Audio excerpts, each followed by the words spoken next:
pass, we take three forms of payment: money, diamonds, or blood. Hey everybody, I'm Kane, and this is Idris. What's up? Today we're going to talk about Far Cry 2 and why it is possibly one of the best games we've played all year. First of all, I'd like to start with the map editor. Now, if you own the 360 or the PS3 version, you'll know that the map editor is quite beautiful and works very well with level and environment creation.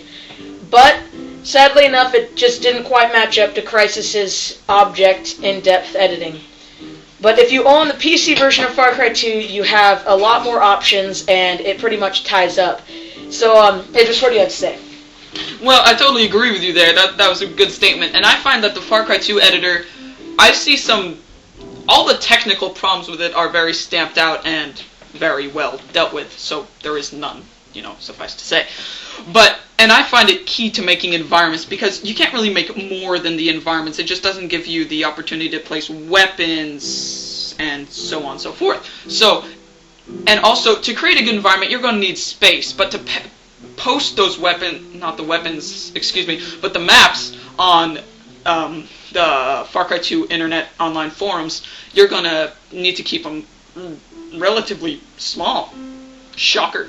So you're either going to want to put a lot of detail into smaller environments, and that kind of limits your options. So that's basically the only downside of the Far Cry 2 editor, but overall, it's a good deal that comes with the package for free. So, on to the next branch. Far Cry 2 has probably some of the best graphics out today, uncontested. It ranks up there with the best of them, and it sports some of the greatest lighting features that any game has seen ever. I definitely have to say that the lighting is probably the best I've seen in several years. I mean, Crysis had some lighting, but just take a look at this. It's incredible. The way you got sunsets in different times of the day, it's just simply impressive. Now, the storyline, it's very long and captivating, and you get to know your character well, but it just really doesn't seem very character-specific or emotional. It's mainly just focused. You could start off on one guy and totally end up forgetting that you were that player. You could be some old dude and you started off as Warren Clyde. Yeah, and also, Ubisoft tried something called the self-generating story, which, from hearing the name, you guys will understand that, and you'll pick your own path, but that sort of style has let Far Cry 2 be swallowed up by the same hole that swallowed up Assassin's Creed, where you aren't really feeling it. It falls into sort of a hall of repetition, where basically after you do 3 quests that are different, it just devolves into, do this, I give you money, So it's just, basically once you've played the first 10% of the game, you've basically played the whole thing. But then again, that's not in any way criticizing the game, because the game can be just as or even more rewarding just by walking around and fighting enemies or just cruising around the environment. It is the most beautiful thing to just open the door of a house and look at Far Cry 2's environment. It's a shocker. Yeah, I'd have to say that you don't really have any attachment to any of the characters from that whole self-generated thing, but I really have to say that the way that they added the open environment style, like my good friend here, Idris, said, it was a lot like Assassin's Creed, and the feel that you don't really know any of the characters, but you get really used to the whole, I go here, I go there, and the missions are just sort of for your payer to see what happens next in the story. Another thing that the story mode was lacking was CG and other cutscenes. The only cutscenes were them handing you a folder that gave you your payment. There needs to be some, drama besides shooting your buddy in the head. It just didn't seem very captivating. They need to maybe work on some more CG and cutscenes. Yeah, and also I think with an open world, you gotta also have open options. And Far Cry 2 didn't give you that.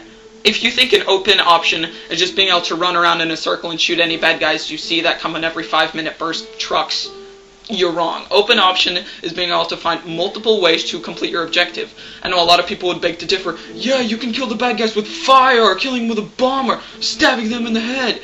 Sure, you can do that.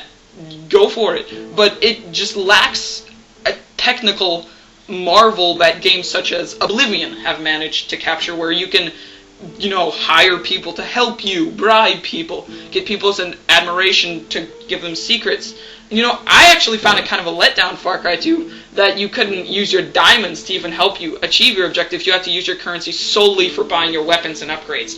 I felt that was a huge limit on the game and kind of only fulfilled half of the open world that Ubisoft was shooting for. I really agree with you there, but a point I'd like to make is about how the injuries and the healing animations and stuff, it's more classified in genres of the wounds rather than specific events. Because if a car explodes nearby you, or you walk over a grenade, or whatever it is, C4, whatever you want to call it, it seems the animations for healing yourself are more classified in what happened rather than what hit you. Like, if you get shot in the ankle and you know for a fact that you could not have been shot in the arm, it still randomizes some sort of bullet wound animation where you bite a blood out of your arm or push it through the other side. Same with a lot of the fragmentation animations. Like, where does the pipe come from? There's no 4-foot-long pipe lodged in a grenade. It just doesn't happen. So, I'd really have to say that the animations were new, creative, and I completely love them. It's just that sometimes you're really wondering where the hell that came from. Idris? Yes, and that is very true. And that is just one of the, as EGM put it, that Far Cry 2 is a beautiful game where a lot of small details degrade from the overall feel. So that goes by saying, if you're a guy who can just have tolerance for small little niches, Far Cry 2 is for you. However, there's one really big aspect of it that I find extremely flawed, and that is the enemies. This is the first FPS to not put enough effort into the enemies, at least in my opinion. This is an FPS. It's supposed to be focused around action. 80-70% of the time you're going to be shooting. You want that to be fun. But Ubisoft seemed to say, if we make a good environment, the bad guys don't matter. We got a good environment. That's what players want. Wrong. I don't like Far Cry 2 for shooting people. It's not fun. So, basically, just look at the enemies. The graphics on the enemies aren't good. Their animations for getting in and out of cars or opening doors aren't good. Their AI is mediocre. How they respond to the world is poor. So no matter how beautiful the world is, just the bad guys have no place in it. Okay? Yeah, I really agree with you on that, how the non-script AI is a beautiful feature, never fight the same enemy twice, even though they may look the same. But honestly, I have to say it makes them a little retarded. Because if you shoot a guy in the leg, who's going to say, I heard that? Because I bet he damn well has felt it. Because I know I would have. And, honestly, what kind of enemy gets out of their car and then gets back in their car, and as soon as you walk 10 feet away, they're sitting there running into trees? They know you're still out there, and they're chasing you. They just have no freaking clue where you are. You could be hiding in a bush or underneath them, for Christ's sakes, and they're still running into the tree 10 miles away. I'd say that non-script AI worked really well until the point of, as long as you can fool the enemies with simple tricks and mind games, they're pretty retarded. Idris?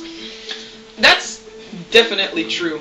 Good point. But I find there's actually an upside to that, because many players actually like to have a dumb enemy. So there's a difference between a non-thinking enemy and a dumb enemy. Like, take the enemies from any other FPS. They're scripted. They stay that way. Like, say, a brilliant game, Quake 4. Every unit animation was scripted and very linear, and you were really limited on how you wanted to take them out. And other games such as the Halo series, shocker, big success. Enemy scripting is rather poor. And so, but when you come to a dumb enemy, some players like that because it gives you the opportunity to fool them. Like, take one game that a lot of people thought to be a big success, Battlefield Bad Company. You couldn't surprise the AI. You couldn't. They were the all-seeing Russians that would hunt you down and kill you. So, you actually get a chance to do that in Far Cry 2. You get a chance to fool them, and they will be laying down covering fire and shooting you at places they thought they saw you, but you actually weren't.